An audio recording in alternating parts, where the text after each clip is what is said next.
The Honorable J.S. Malema.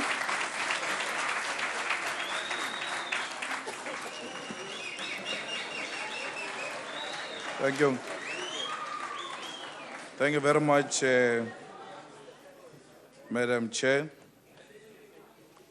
and the President of the Republic of South Africa, and honorable members of this Parliament. Thank you for affording us an opportunity to respond to the State of the Nation delivered by our President. We want to acknowledge and greet millions of South African workers, the poor, downtrodden and dejected masses of our people, particularly 1 million plus South Africans who voted for EFF to come to this Parliament and represent the agenda of economic freedom in our lifetime, without any fear of contradiction. Our people mandated this movement, the EFF, to come and speak on behalf of the homeless, the landless, domestic workers, security guards, farm workers, cleaners, waiters and waitresses, recipients of social grants, construction workers, the unemployed and poverty-stricken masses of our people who are forgotten by the ruling elite, which is in bed with the oppressors and the imperialist forces. I thought it was going to be difficult for me to carry this mandate with a serious commitment against the party which taught me everything I know today about politics. But this was made easy by seeing Mr. Martinus van Schalkwyk on the benches of the ruling party. I then quickly remembered that, by the way, we are not opposing the ANC we joined then, the ANC of Lawrence Pukanuke, but we are opposing the ANC of Martinus van Schalkwyk and Cyril Ramaphosa. Mr. President, when you spoke yesterday, you reaffirmed this belief that indeed we have chosen the correct path because you no longer represent the hope of the hopeless masses of our people. Your speech yesterday was uninspiring and lacked the central theme, Mr. President.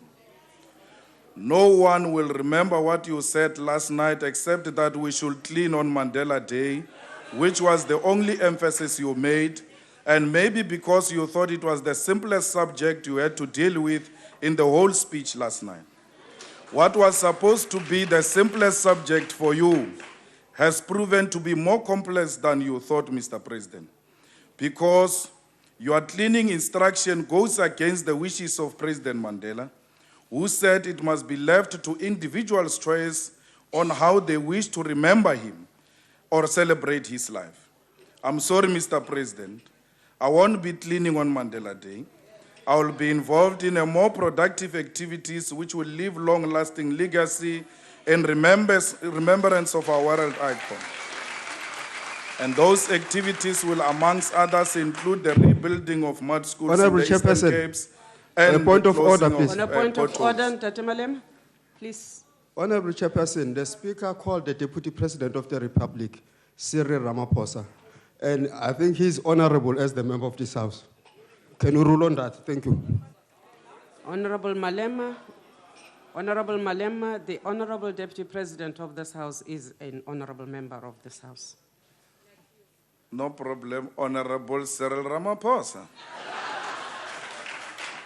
Mr. President, you tried to speak about radical socio-economic changes in your speech last night, but nothing you said was radical.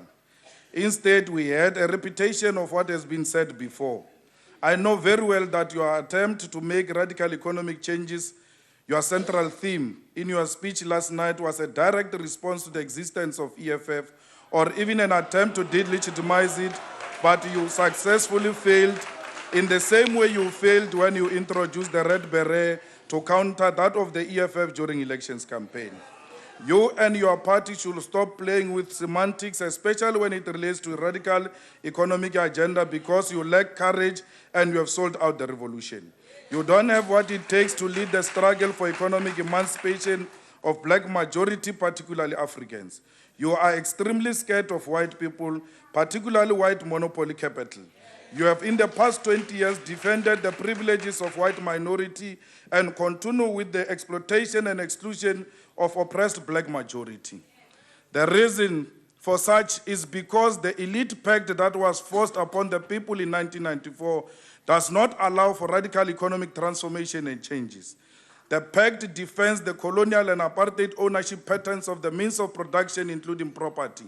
The ANC is part of an elite pact that seeks to protect white monopoly capital and white minority privileges. And this has led to the formation of the EFF because there was a political vacuum and nature does not allow a vacuum. The EFF is here to lead the struggle to dismantle the elite pact and introduce the sunrise clauses. The pact has made you to even accept wrong things as the laws that run this parliament for the past 20 years. For example, the 1975 Act that makes it compulsory for members of parliament to join a certain medical aid scheme. You have been part of this illegal law and unconstitutional law for the past 20 years. It only took the EFF less than 100 days to reject this law, and parliament lawyers have agreed with us that indeed this law was unconstitutional, a law you complied with. This elite pact is reflected by the fact that most prominent statue in this parliament is a statue of Louis Botha. The one of Nelson Mandela is a very small and is hidden behind the statue of Louis Botha. Louis Botha is not our hero and cannot be a hero of a democratic South Africa. He's a colonial warmonger who fought for the exclusion of black and indigenous people from running their own country and affairs. It's people like this who made white South Africans think that they are superior, and we continue celebrating them. We are equally perpetuating white supremacy. The statue of Botha outside this parliament must go down because it represents nothing of what a democratic South Africa stands for. The statue represents backwardness and apartheid, and therefore it belongs to the dustbin of history and to be replaced with a bigger statue of Siaparankwe Rolihlahla Nelson Mandela. We will never have a true friendship and peace if white minority still behaves like they are superior and we should remain inferior in our own country. All black people continue to learn the languages of white minorities as part of our attempt to reach out to them and create friendship, but with very little attempt from their side to at least learn one of our African languages, because they have a wrong mentality that we must suck up to them. These are some of the legacies people like Louis Botha have left us, and it must be crushed. We must not celebrate anything that perpetuates white supremacy. As part of nation building, maybe we need to take hard steps by not celebrating any white person who does not speak at least or know one of the African languages. If you have a white friend as a black person and he or she does not know your language or take initiative to learn your language or your culture, that person is no friend at all. We need to undermine the legacy of apartheid through celebration of our blackness and unashamedly advance political, social, and economic liberation of blacks in general and Africans in particular. We must do away with self-hatred and embrace who we are and what we stand for. The time for black majority to benefit from natural, mineral, and the beauty of their country is now and can never be postponed. This is where we start. Now, we should deal with politics of what you raised yesterday. You promised jobs before, and you have repeatedly failed to create jobs. In your first address to this House as president, you promised to create 500,000 jobs in 6 months, yet you failed and no one held you accountable. Our people are being called upon to celebrate 20 years of freedom, and we really do not know what they should celebrate because the past 20 years has been 20 years of suffering and the poorest of the poor. Yes, sir. Agbare Speaker, is die agbare lid bereid om 'n vraag te vra? Is 'n baie maklike vraag. Ek wil vir hom vra, why does he deliver his speech in a white man's language of English, not in his own mother tongue? Honorable Malema, are you prepared to respond to the question? I have no time for racist questions. Our people are called upon to celebrate 20 years of freedom. We really do not know what they should celebrate because the past 20 years has been 20 years of suffering of the poorest of the poor. It has been 20 years of joblessness and unemployment for majority of our people, in particular the youth. 35% of South Africans Order, capable members. of working are unable, and majority of those who are employed are paid very low salaries.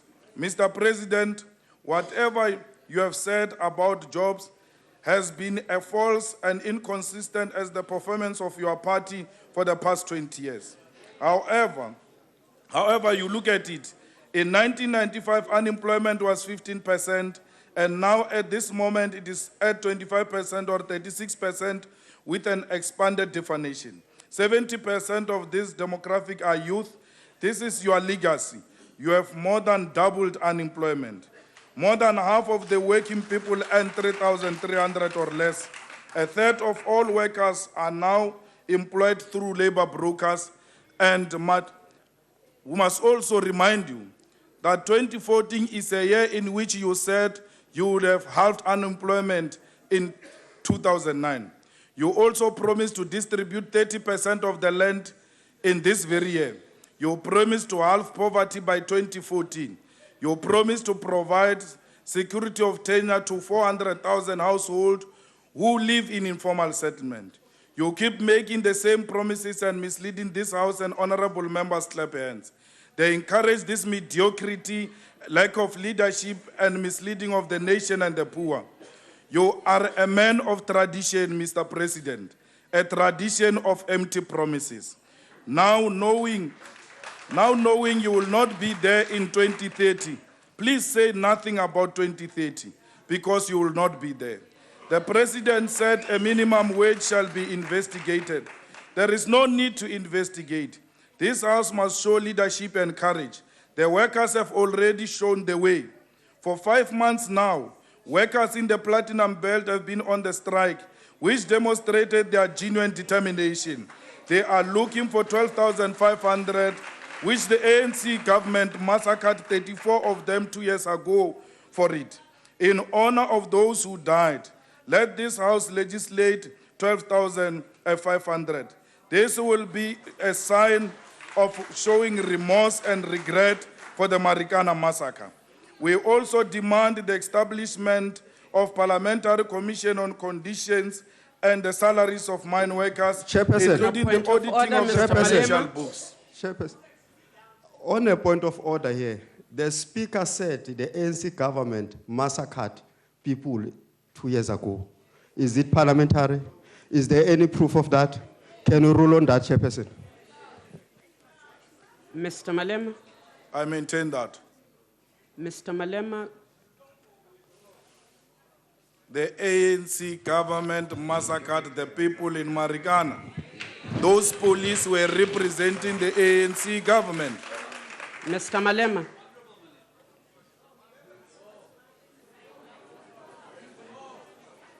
I'm not going to Morena. draw. Morena. It's not going to happen that. Honorable Malema. Honorable Malema. I'm all yours, Chair. Honorable Malema, Honorable Chair. please accept that this House and all our houses of Parliament have simple rules to follow in a debate. The last time we said hold your horses because we're taking a point of order. Okay. I was asked to rule, and even before I gave you the go-ahead, you were on. Please do not do it again. The honorable member of the ANC raised a point. You contest that point, you say that you are sustaining it. I wish to take this point on advice, honorable members, and will rule on it tomorrow. Because it is not an open and shut, a statement that you make and you conclude on. There are many implications on it, and I would like to be properly advised to come back to this House on a ruling tomorrow. You may continue, Ntate Malema. We call him for parliamentary commission on the conditions and salaries of mine workers, including the auditing of the financial books of all the mines by the state, to ascertain ourselves on how much is the mining sector making in this country, because we do not trust the current financial disclosure by the mining sector. Mr. President, you have spoken about radical socio-economic changes. And if indeed you meant what you said, then you will agree with me that there is nothing radical about preserving the current exploitative economic structure. Otherwise, what has been suggested here is a mere old wine in a new bottle. We are back to gear by another name, which Blade in Zimande called 1996 class project and the most serious strategic threat to the national democratic Order, members. Order, members. In his Honorable Malema, there is an Honorable Blade in Zimande in this house. Honorable Blade in Zimande, in his factional battles with President Thabo Mbeki, Honorable Malema, said Honorable Malema, I will not have this house degenerating into this. Please debate the state of the nation, the factional battles and whatever. Let them stay. No, Chair. I don't agree with that. No, I don't agree with that. Honorable Malema. You are not going to tell me, Chair, how I must debate. Order, Chair. Point of order, Chair. You are not going to tell me how I must debate. On point of order, Chair. No. No, I can't be told what to say. Honorable Malema. Order, members. Point of order, members, Chair. Order, Chair. Point of order, Chair. Honorable members, I am quite fit to sit on this chair. Honorable Malema, we have taken you through the rules of these houses. You will desist from making disparaging remarks on the persons of the honorable members of this house. Point of order, Chair. Order, Chair. Point of order, Chair. The chairperson is out of order. Honorable Musima Iman referred to the factional battles in the ANC, for which the chairperson did not call him to point of order. So the chairperson must be consistent in the application of the rules of parliament. This chairperson is very consistent. The Honorable Maimane referred to the factional battles in the party, did not apportion it to a particular member of this house. Honorable Malema, withdraw those remarks. Honorable Chair. On the factional tendencies or otherwise of the Honorable Blade Nzimande. Okay, Honorable Chair, withdraw. Thank you. You may proceed. Mr. President, you clearly do not know what a radical economic transformation means. What is radical about EPWP? What is radical about buying stolen land? Maybe we must give you a few tips on what is radical economic transformation. You must be prepared, if you want to advance this agenda of radical transformation, to expropriate the stolen land without compensation. You must be prepared to nationalize the mines, the banks, and other strategic sectors of the economy. You must be prepared, Mr. President, to protect local industries and ensure that they continue to be productive. Mr. President, you must provide free quality education up until the tertiary level. Mr. President, you cannot celebrate the two glorified high schools which are wrongly called universities in the Northern Cape and Mpumalanga, because the two of them are going to take only 350 people.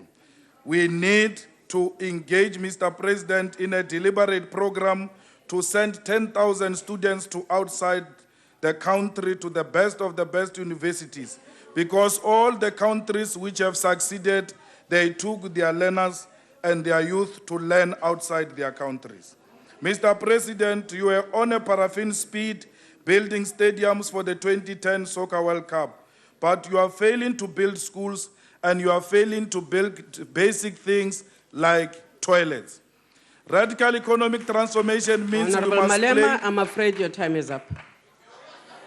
Thank you very much. No, but those orders you are eating on my time. Honorable Malema.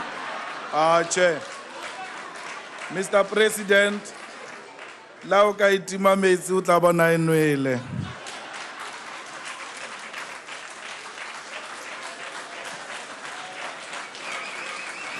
Order.